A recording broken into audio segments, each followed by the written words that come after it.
CIT, neboli celostní intuitivní terapie, je zde jako víceméně dokonalou formou hlubinného léčení těla a komplexního léčení života jako takového.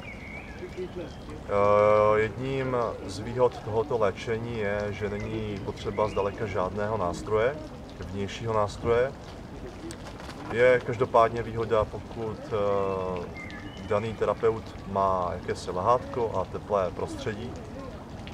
Každopádně je potřebné mít jakousi minimální schopnost cítit, vnímat, naciťovat se do druhých lidí. A to se vlastně týká už toho, v jakém nastavení je ten samotný terapeut. Vlastně to, co on si přijal, tak pouze to dokáže léčit, jakým způsobem a otevřít.